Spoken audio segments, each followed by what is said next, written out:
Across the world, throughout many different culture, the age of 18 is when legal adulthood is granted. For many bored teens, tired adults and lusty prom dates, this is a blessing. However, no one tells you that at the maturing age of 20, a quarter-life crisis occurs. This was certainly the case with me. I was a college student without purpose. I had no goals, no career interests, women avoided me, I was skinny, and I drove a Hyundai i30.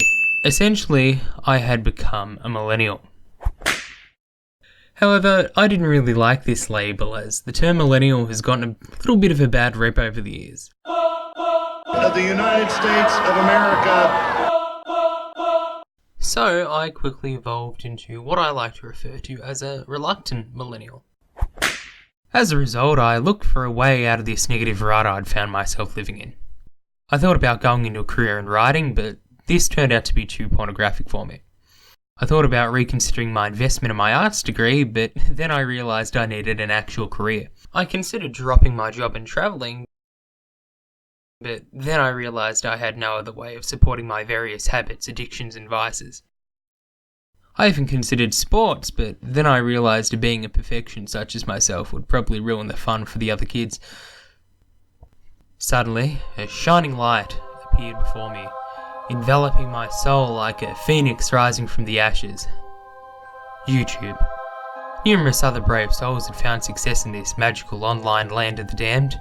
Surely thanks to my white middle-class status, try-hard attitude and charming good looks, I was better than the rest of them. So, for hours on end, I thought about what I could do. How could I take advantage of this wonderful form of social media, where I could share my ideas with the rest of the world and bring about a new renaissance in the world of art? Quickly, I passed out from exhaustion and a low blood sugar count. Regardless, it is here that my journey began.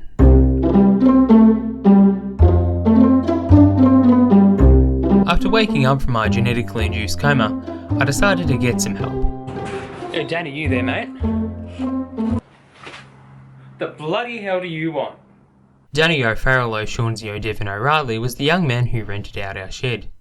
Over time, many came to say that he looked identical to me. Others considered that he was my twin brother that my parents simply refused to feed.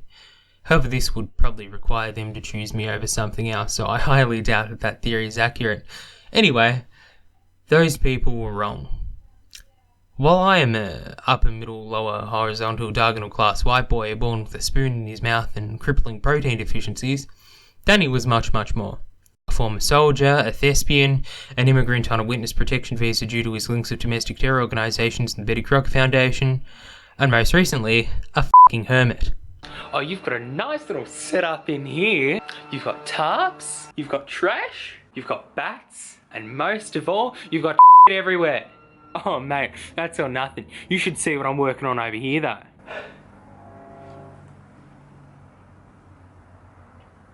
So, why are her proportions all drawn like that for? Don't king shame me, she's perfect.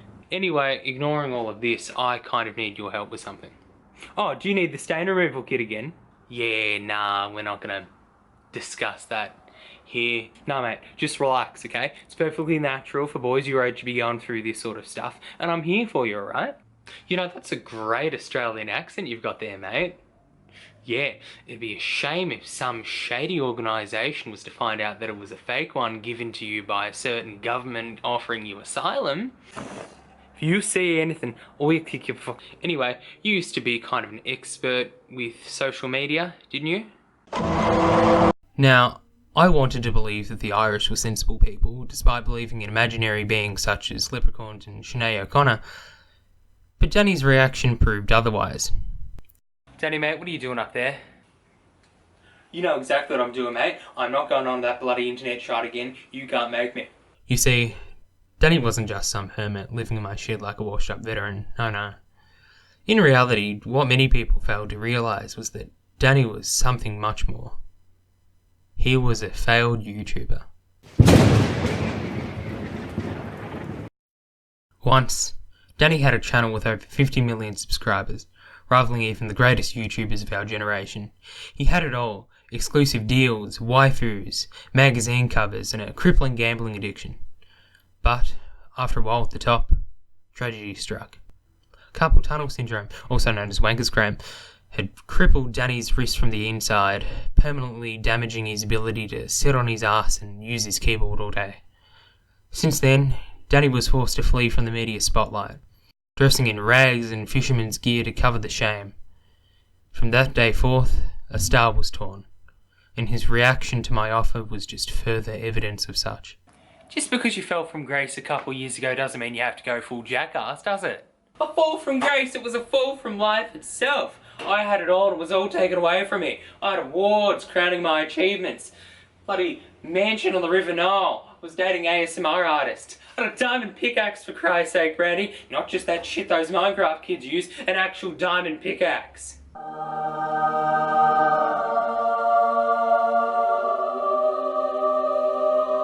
You're overreacting, mate. It's YouTube, not the bloody dark web. It's not that bad. Mate, on the dark web, everything's all good, alright? Sure, you can buy a few ounces of weed, a couple of guns, maybe every once in a while, discount a prisoner of war from the jungles of Cambodia. On YouTube, everything is much bloody worse than you know it. You flog? How can YouTube be worse than that? Let me list thine ways there, Shakespeare. The quality entertainment on YouTube nowadays consists of failed Disney stars, a bit of Fortnite popularity there and there, and possibly the worst, most despicable thing on the face of this planet, Jimmy friggin' Fallon.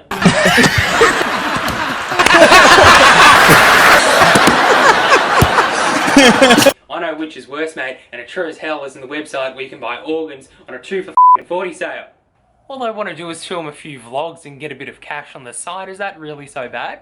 Is that so bad? Mate, do you want to know the real reason why I left YouTube? Not like the fake media censored version, like the real version?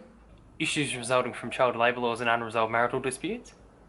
Well, yes, that does play into it. But mostly because of all the shit that's clogging up the platform nowadays. Back in my day, it used to be so much easier to be a YouTuber. No, not this shit again. Shut up! Back when I was starting out in the golden era of YouTube, everything used to be about dedicating yourself to your craft and sharing your passions with the world. You see kids running around in the street with their cameras, filming their antics for the fun of it. Now everywhere across social media, everyone's in the YouTube game for the money and the clout, for Christ's sake. It's a changing world out there, Brady.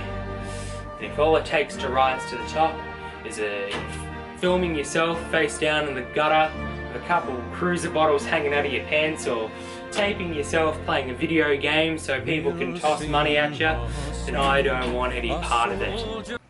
I'll give you 5% of the final cut and the ability to play the victim when the resulting pressure of the show drives me to therapy at the age of 25. Alright, let's do it. So, thanks to the wonders of peer pressure, Danny was convinced to overcome his discomfort and prejudice and give me the good old lecturing I needed. Alright, first thing you need to realise about YouTube is that you need a personality. You need to kind of separate yourself from the thickness of the crowds, okay? But in a way, just by being little old you've already done that. How? Because you're nothing like the crop of YouTubers that are already out there, mate. Unlike this lot, you're not rich, you actually have a sense of decency, you're not cute like this, and you're not under attack by the Wall Street Journal. Yet. Unlike them, you're perfectly average. That didn't serve you in VCE, on Tinder, or in your mother's eyes, but it will here. I mean, I guess. Best of all, unlike me, you're Australian. All the other Aussie YouTubers are out there lying face down in the gutter or running over animals in their utes, while you're out there, consistent to the grind, getting that bread. Second of all, you actually need content for your YouTube channel. Sure, you could follow the trends that are out there like everyone else does, but you need a little bit of originality sprinkled in there as well, alright? Besides, gaming is dead, politics is low-hanging fruit, you don't have the false personality needed for a makeup channel, and doing another prank video will likely get you another arrest warrant. Okay, we're just going to pause right here and explain something that this son of a bitch doesn't seem to understand about how those charges were dropped quite a few years ago, and I didn't lay a damn finger on that. What? I'm allowed to speak about it. I've been told not to say anything more. Lucky for you, your audience is the lowest common denominator. VCAL students? The internet. That means easily manipulatable, alright? You'll need clickbait, borderline sexual content, and the ability to whine until people cave to your demands for attention. Oh, you mean like the 7pm project? Exactly.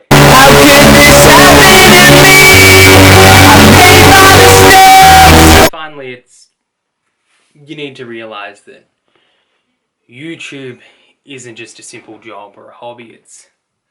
It's an art form, all right? You need to put your heart into this.